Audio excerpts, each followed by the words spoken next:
ప్రభుత్వం మద్యం షాపుల పేరుతో పేదల రక్తాన్ని తాగిన వైసీపీ నేతలు నేడు మద్యం వ్యాపారంలో ఏదో జరిగిపోతుందని వాగుతుంటే ఆశ్చర్యంగా ఉందని రాష్ట్ర గనులు భూగర్భ వనరులు ఎక్సైజ్ శాఖ మంత్రి కొల్లు రవీంద్ర ఎద్దేవా చేశారు.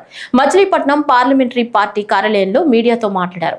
వైసీపీ మద్యం కుంభకోణంపై విచారణ వేగవంతం కావడంతో ప్రజల దృష్టి మరల్చమని వచ్చిన ఆదేశాల మేరకు మీడియా ముందుకు స్క్రిప్ట్ తీసుకొచ్చి ఏదేదో వాగుతున్నాడన్నారు.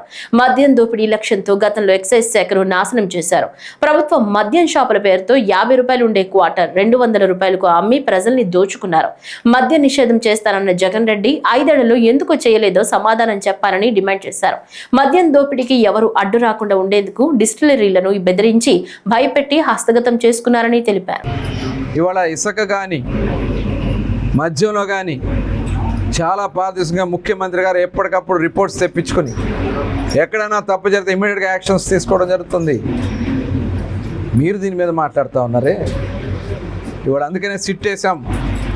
సిట్ నివేదిక వస్తుంది. ఒక్కొక్కరిని వాళ్ళ మీద చర్యలు తీసుకోవడం జరుగుతుంది. ఎవరో తప్పించుకోలేరు. ఇవాళ సిగ్గు లేకుండా పేద ప్రజల బియ్యాన్ని కొట్టేసి ఇక నిత్యం ఒక దుర్మార్గమైనటువంటి ఆలోచన. మొన్నటి వరకేమో ముసుగుదాన్ని ఎక్కడో దాక్కున్నారు, పారిపోయారు. పోలీసులు వస్తే అడ్రస్ లేకుండా పారిపోయారు. ముఖ్యమంత్రి గారు ఆడవాళ్ళని ఏమి చేయొద్దన్నారు, కానీ చేయమని చెప్పి నాయకులు అంటున్నారని చెప్పి మాట్లాడారు. ఇవాళ మళ్ళీ సిగ్గు లేకుండా వచ్చి మాట్లాడుతూ ఉన్నారు. ఆ స్క్రిప్ట్ ఏదో రాసిస్తే ఆ స్క్రిప్ట్ చదువుతాం కాదు. మీరు చేసినటువంటి ప్రతి కుంభకోణం బయటకు వస్తుంది. పేదలకు చెందినటువంటి ధాన్యాన్ని గోడౌన్లో జాగ్రత్త చేస్తామని చెప్పి పందికొక్కుల్లాగా తిన్నటువంటి వ్యక్తి పేరుని నాని. వాస్తవం కాదా చెప్పమనండి.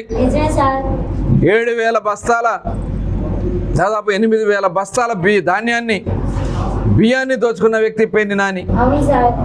కాకినాడకి మరి అమ్ముకున్నటువంటి వ్యక్తి పేరుని నాని కాదా? మొత్తం కూడా బయటకు వచ్చింది. సిగ్గు లేకుండా ఇవాళ మొన్న ఏదో మాట్లాడుతూ ఉన్నారు. ఇంతవరకు ఎప్పుడు కూడా ఇలాంటి కేసులు పెట్టలేదు, క్రిమినల్ కేసులు పెట్టలేదు. అంటే బియ్యం కొట్టేస్తే కేసులు పెట్టరా? బియ్యం దోచేస్తే కేసులు పెట్టరా? పేదవాళ్ళి డబ్బులు కొట్టేస్తే కేసులు పెట్టరా? మీరేమైనా దిగొచ్చారా? ఎవ్వరు తప్పించుకునేది గుర్తుపెట్టుకోండి. తాత్కాలికంగా ఏదో మాట్లాడి ఫైన్లు కట్టేస్తే ఆ కేసులు మాఫీ అయిపోతారని మీరు అనుకోక్కర్లే. మొత్తం మీ అక్రమ సంపాదనలు, మీ దోపిడీలు మొత్తం కూడా బయటకు వస్తాయి. ఇంకొకసారి ప్రభుత్వంలో జరుగుతున్న మంచి ఇవాళ చూడండి, భారతదేశంలోనే 2వ స్థానం పెట్టుబడులు పెడుతున్నటువంటి అభివృద్ధి చెందుతున్నటువంటి రాష్ట్రాల్లో గౌరవ ముఖ్యమంత్రి గారు 10 నెలల్లోనే సంవత్సరం లోపే సెకండ్ ప్లేస్కి తీసుకొచ్చారంటే అది కూటమి ప్రభుత్వం యొక్క విధానం. ఈ రాష్ట్రంలో 20 లక్షల మందికి ఎంప్లాయ్మెంట్ క్రియేట్ చేయాలని సంక్షేమ కార్యక్రమాలని ఒక్కొక్కటి అమలు చేసుకుని ముందుకెళ్తా ఉంటే ఇవన్నీ చూసి తట్టుకోలేక ప్రజల్ని తప్పుదారి పట్టించే కార్యక్రమాలు చేస్తాయి జరగవని కూడా హెచ్చరిస్తూ ఇవాళ కూటమి ప్రభుత్వం పవన్ కళ్యాణ్ గారి మీద కూడా మాట్లాడుతూ ఉన్నారు. ఒళ్ళు దగ్గర పెట్టుకొని మాట్లాడండి.